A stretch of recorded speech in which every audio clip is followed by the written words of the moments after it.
She spoke to the stone wolf at the palace gates every dawn, until it spoke back. Her grandmother had a saying, worn smooth as river glass from so much use: every stone remembers the hands that shaped it. Maren Ashvale grew up thinking this meant pottery, or maybe the old chimney in their 2-room cottage that her great-grandfather had laid by hand a century ago. She would run her fingers along its mortar lines before bed, feeling for the memory her grandmother promised was there.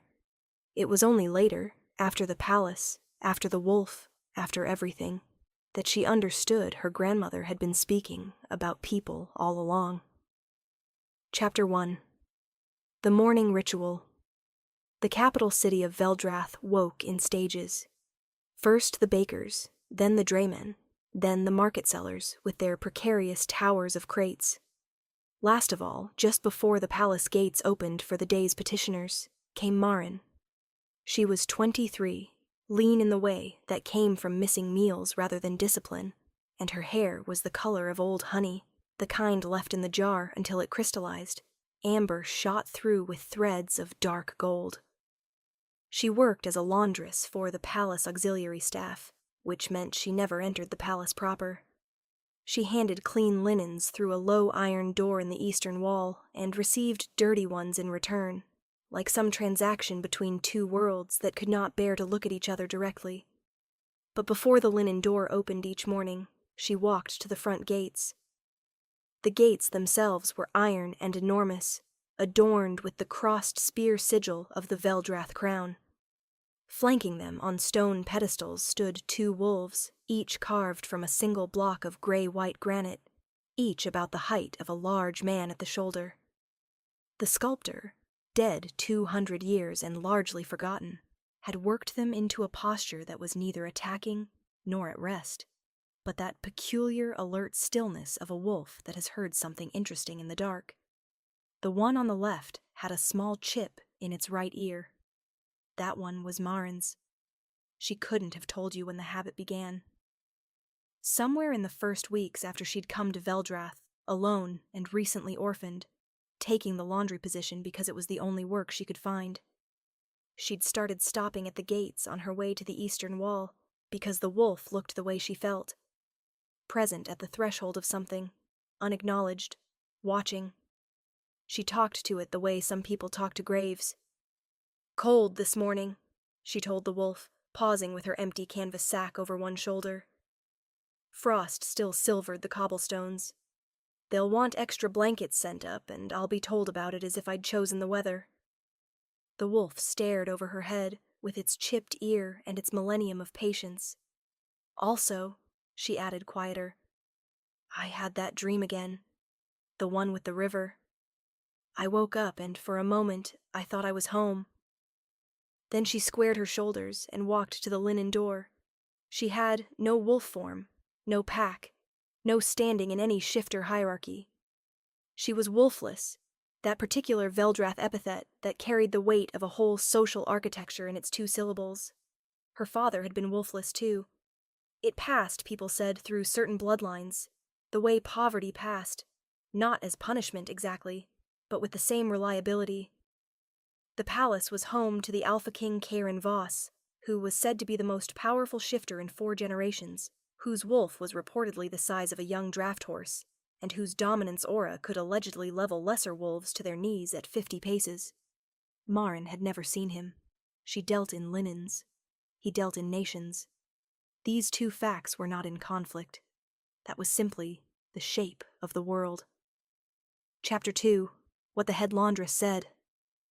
3 years into the ritual, a woman named Dresta took over as head of the auxiliary laundry. She was broad and efficient and had a talent for making organizational decisions feel like personal insults.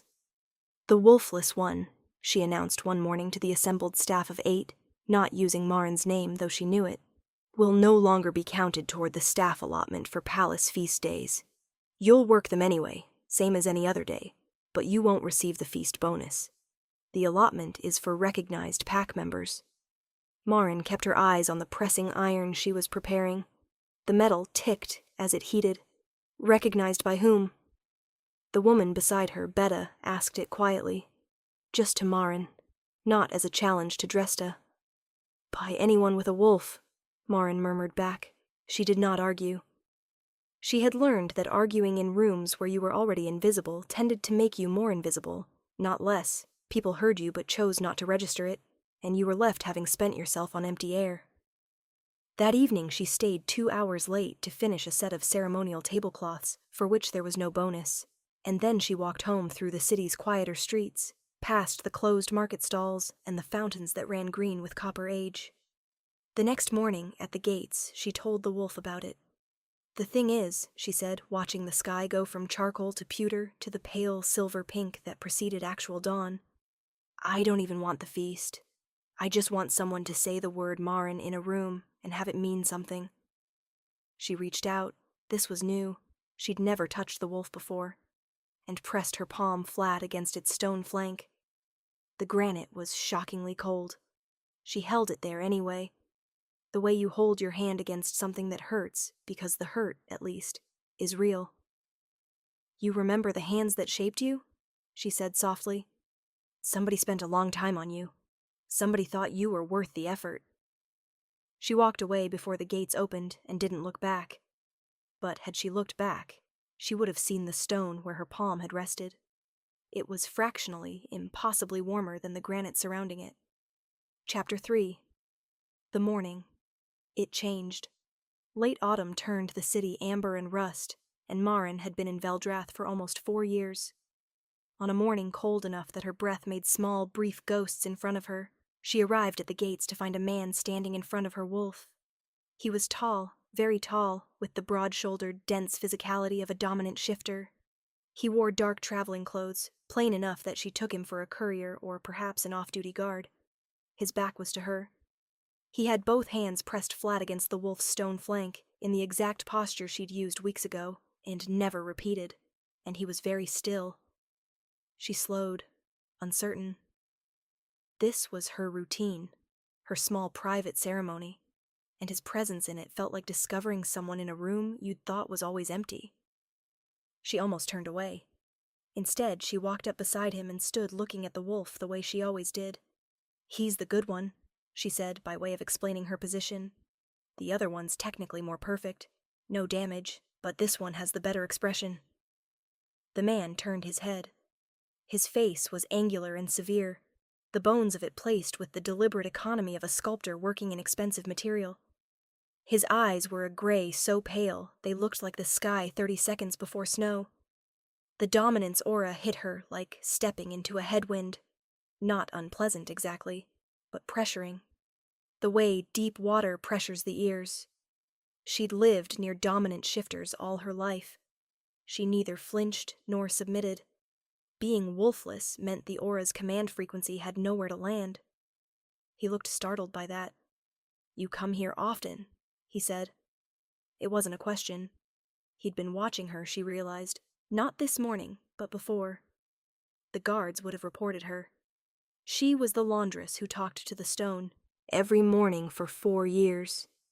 She saw no reason to be embarrassed by it. "It's on my way."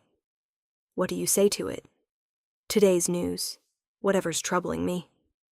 She considered him for a moment. "The same things people say to graves, I suppose, except without the grief.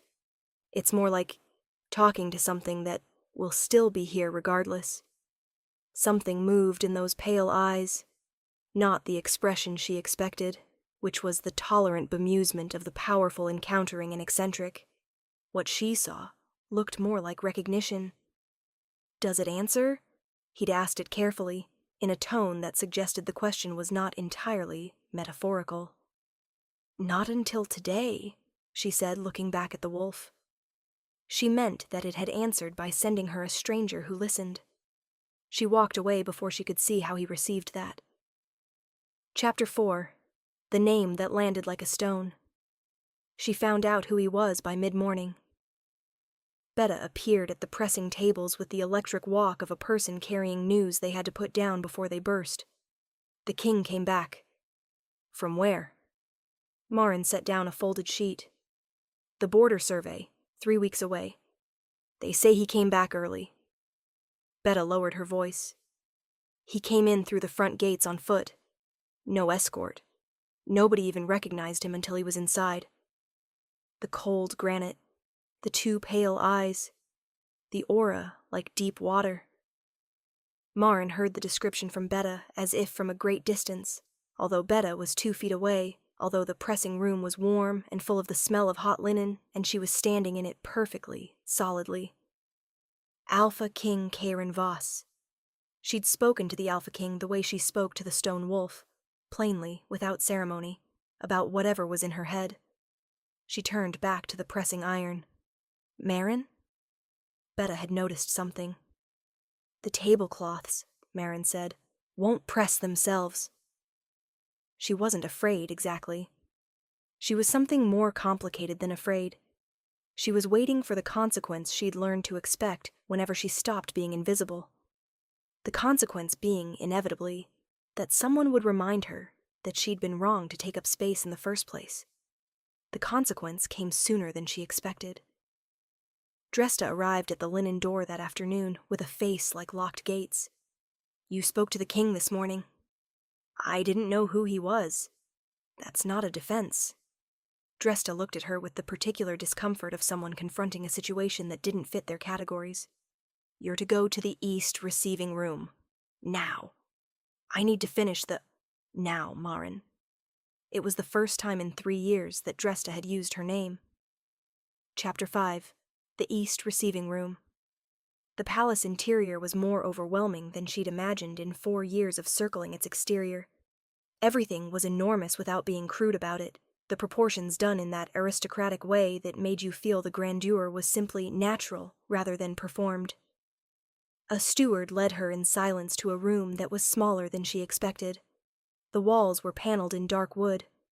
A fire burned in a stone hearth, and there was Karen Voss, sitting in a chair that was conspicuously not a throne, with his long legs stretched out, and a cup of something hot held in both hands, looking like a man who was trying, with mixed success, to be ordinary. He looked up when she entered. The steward closed the door behind her. She stood in the middle of the room. You said it answered, Karen said. Through me. Did you mean that? She considered lying or softening it. Yes. How long have you been coming to it? 4 years. He set down the cup. The stone warm where you touched it. You know that's not natural. She hadn't known he'd noticed. She went still. Wolfless individuals sometimes have other things, she said carefully. My grandmother always said... She stopped herself. What did your grandmother say? She hadn't meant to bring her grandmother into a conversation with a king, but there was something in his attention, the quality of it, the way he actually waited for the answer. That was simply not what she'd been prepared for. She said every stone remembers the hands that shaped it. Maren looked at the fire. I thought she meant pottery. Now I think she may have meant something larger. The silence in the room was thoughtful rather than oppressive. The stone wolves were carved during the founding of this palace, Karen said slowly. They were made by an Omega named Soulweaver, who had no wolf form either. She was a stone singer, an ability we haven't seen in the bloodline since. He paused. Or thought we hadn't seen. Maren's palms went cold. I'm not a stone singer. You spoke to stone for 4 years and it retained the warmth of your hands. I felt it this morning. I've been standing at those gates for 3 days, early, trying to understand what I was feeling through the stone. It took your voice saying it was the good one to finally... He stopped. To finally what? He stood. He was very large in the small room, and not because he was threatening, simply because he was entirely present, no part of himself stored elsewhere. The wolf told me your name, he said. That morning, after you left. I had my hands on the stone and it, not in words, more like a vibration, a warmth, a direction. But I knew it was your name. She stared at him. What name did you hear? Maren, he said, and it landed the way her name had never once landed in 4 years at this palace. Like it meant something. Like it had weight and specific gravity and a place in the world. Chapter 6. What Comes of Being Seen. She went back to work that afternoon because she didn't know what else to do, and because the tablecloth still needed pressing, and because the alternative was to sit in her small room and shake, which seemed unproductive. But things had shifted in the way that tectonic things shift, not visibly, but in the underlying structure. He began leaving things on the pedestal of the chipped-ear wolf. First, a small bundle of dried herbs from somewhere farther south than Veldrath, tied with kitchen twine, left before she arrived the following dawn. No note. She knew it was him because no one else had any reason to leave anything on that pedestal, and because the gesture had the deliberate quality of a person who had thought hard about what to say before saying it without words. She left something back. She was not sure why, except that the herbs seemed to be an opening line in a different kind of conversation, and leaving them unanswered felt wrong. She left a small roll of good linen, the kind she set aside from undamaged remnants, cut and hemmed along both edges, so it could be used as a handkerchief or a wrap for a small object. It was the finest thing she owned in terms of craft, if not in terms of material. The third morning, the linen was gone, and in its place was a small note that said only, "I had the stone wolves examined. The stone singer bloodline is real. I've asked 3 scholars. I'd like you to meet them, if you're willing." She looked up at the wolf's chip-eared face. "You got me into this," she told it. The morning after, she left her answer on the pedestal, a single word written on torn paper. When? The meetings with the scholars were strange, and then illuminating. They tested her with small pieces of raw stone, with carved fragments, with a slab of the same granite as the gate wolves. What they found agreed with what Chiron had suspected. Not magic in the dramatic sense, but something genuine and traceable, an ability to resonate with stone that had been shaped with intention, to read its memory, and in very old or deeply worked pieces, to add new memory to them. Every stone remembers the hands that shaped it, her grandmother's saying. Her grandmother who had lived her whole life in a village, with a stone wall she'd never stopped touching. "This doesn't change what I am," she told Karen in the East receiving room again, which had become a place she associated with difficult truths delivered without cruelty. "I'm still wolfless. I still have no pack standing, no rank in any hierarchy." "I know." He wasn't conceding a point. He was agreeing with a fact, and doing so without apparent regret. "That isn't what I'm interested in. What are you interested in?" He was quiet for a long moment. The fire popped and settled. "You talked to a stone wolf every morning for 4 years, he said, because it was present and reliable and didn't require you to perform anything. You gave it your real thoughts, the small hard ones and the ones about home." He looked at her steadily. "I have been king for 9 years. In 9 years, no one has spoken to me the way you spoke to that stone." She understood then what he was saying, and also how much it had cost him to say it. "You were lonely," she said, not as an accusation, but as someone recognizing a landscape they'd traveled themselves. "Comprehensively," he said. Chapter 7. The Pack Council and the Winter Feast. It was not simple after that. Nothing real and worth having is simple. The Pack Council, 7 alpha representatives of the great Veldrath families, who met each season to advise the throne, heard within a week that the king was spending time with a wolfless laundress who spoke to stone. The reaction was what Marin had predicted, which was why she'd never been surprised by it. Lord Herrick, eldest of the council and custodian of the bloodline registries, requested a formal audience at which Marin was not present, because she held no standing. She found out what was said through Karen afterward, who told her with a directness she had come to recognize as one of his characteristics. "They said your bloodline is contaminated, that a wolfless consort would weaken pack standing. That stone zinging is an old wives' tale, and you're probably a confidence artist." He paused. "They were very thorough." "And?" "I told them that the last Omega to speak to the stone wolves was the woman who founded this palace. That if her bloodline is contamination, the whole city is contaminated." His jaw was set. "I also told them that I have been advised by this council for 9 years, and not one of them has ever said a true thing to me without wrapping it in a strategy first." The winter feast was 3 weeks later, Maren was included in the staff allotment, not as a guest. Not yet, that was a battle for another season.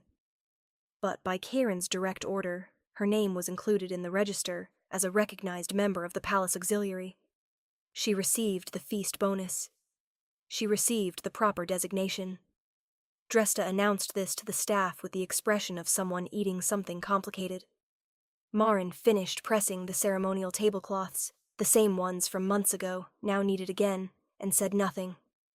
But at the feast itself, which she worked as laundry staff were sometimes permitted to do at the edges of large events, she looked across the crowded hall and found the king's pale gray eyes already on her, patient and specific, the way they always were now. Not scanning the room and landing on her, but watching the doorway she always used because he'd learned which one it was. She pressed 2 fingers briefly against the stone doorframe. She felt the warmth of it, old stone touched by a century of hands, and she let it feel her back. Across the hall, Karen's expression shifted into something that was almost private, almost not for public viewing. Chapter 8. What She Said at Dawn. The last morning she came to the wolf alone. It was deep winter, the ground iron hard, and the stars only just beginning to fade when she arrived. She stood in front of the chipped ear wolf, with her hands in her coat pockets, and she looked at it for a long time without speaking. Then she said, "I don't know what I'm doing." The city was very quiet. The cold had a presence of its own, the way cold does at a certain depth. Not hostile, just extremely real. "I know what he feels," she continued. "I know it because the stone told me, and because of how he looks at me, and because lonely people recognize each other. But I am wolfless, and he is the Alpha King, and in every story, this is the part where the thing that can't happen doesn't happen." She touched the wolf's flank, not gripping, just contact. "So I'm asking you. You've been here longer than any of this. You knew Soulweaver. You knew every hand that ever rested on you. What do you actually remember?" The warmth came up through the stone to meet her palm. Not imagination. Actual warmth, the kind that built slowly, the way a held hand warms. And then, softly, not in language, but in some older register between feeling and knowing, she understood what the stone remembered. It remembered being raw granite before the sculptor came. It remembered the first chisel strikes, which were tentative. It remembered the sculptor learning it, the way you learn a person, their resistances, their natural lines, where to follow and where to lead. It remembered many mornings and many hands, and the slow accumulation of being known. It did not remember any hand the way it remembered hers. She stood there for what might have been 5 minutes or half an hour, and then she heard footsteps on the cobblestones behind her. Karen was not dressed for an audience. He had his travel coat and his plain boots and no crown. She had still never seen him in the crown, and he stopped a few feet away, with his breath making small ghosts in the cold air. "I thought you might be here." He looked at the wolf, and then at her. "I wanted to say something before another day went by, and I talked myself into being more careful about it." She waited. She was very good at waiting. "I want you to stay," he said. "Not at the linen door. Here, in the palace. As—" he paused, choosing the word with the care of someone who knew that this word, in particular, once placed, changed everything. "As mine, if you want that." In a different story, she might have argued about her unworthiness, her wolfless state, her lack of standing. But Maren Ashvale had been invisible for 4 years in a city that didn't see her, and she had spent those years learning, very precisely, what she was worth. The wolf had helped. The stone had helped. Her grandmother had helped, from a long distance and several years of death. She turned to face him fully. "I want to tell you something first," she said. "Not because it's a condition, because it's true, and I think you've spent enough years around people who withhold true things for strategic reasons." He inclined his head. His eyes were the color of the sky just now, lightening at the horizon. "I was waiting for this," she said. "Not for a king, not for the Alpha. For you specifically, the one who stood at the gate for 3 days before dawn, with his hands on cold stone, trying to understand what he felt. She looked at him steadily. I have been alone for a long time in this city. You are the first person who has spoken to me the way the wolf speaks, truly, without needing me to be useful first. Something in his face changed, deeply and permanently, the way things change when they finish becoming what they were always meant to be. He crossed the remaining distance between them. His hands, when they found her face, were warm despite the cold, the warmth of someone who ran hotter than the world around him, who had been containing a great deal of heat for a long time. When he kissed her, it was the way the first chisel strikes a stone, tentative and then certain, and then increasingly at home. Behind them, on its pedestal, the chipped ear wolf held its ancient watching posture. The granite in one spot, the size of a hand on its left flank, glowed faintly warm in the winter dark, the way things glow when they remember something worth keeping. Epilogue. 1 year later. Winter came back the way it always does in Veldrath, carrying its cold with the self-assurance of something that knows it will be obeyed. Marin stood at the front gates in a coat that was better than last year's, though the palace had tried to give her several that were finer still, and she'd declined the more elaborate ones on grounds of practicality. Her hair was the same old honey color, still managing that amber and dark gold trick in the early light. The title that now preceded her name in the palace registers, Consort, Veldrath Palace, Stonesinger bloodline recognized, had not, to her private satisfaction, changed anything about how she stood at dawn. She still came every morning. The wolf looked back at her with its chipped ear and its permanent alert expression, and she stood beside it the way you stand beside something that has known you across a long and improbable distance. In her coat pocket, her right hand was wrapped around a small object, a piece of granite, no larger than a hen's egg, which Karen had cut from the excess material of a palace repair 6 months ago. The scholars had wanted to test it. Marin had kept it instead, carrying it daily since autumn, talking to it in idle moments the way she'd always talked, about linens, about weather, about the particular texture of a morning. It was warm in her hand. It had been warm since the first day. Footsteps behind her, and Karen arrived with his plain coat, and his travel roughness, and his pale eyes that had learned the exact angle of light in which she looked most like herself. He stood beside her in front of the wolf. "What did you tell it today?"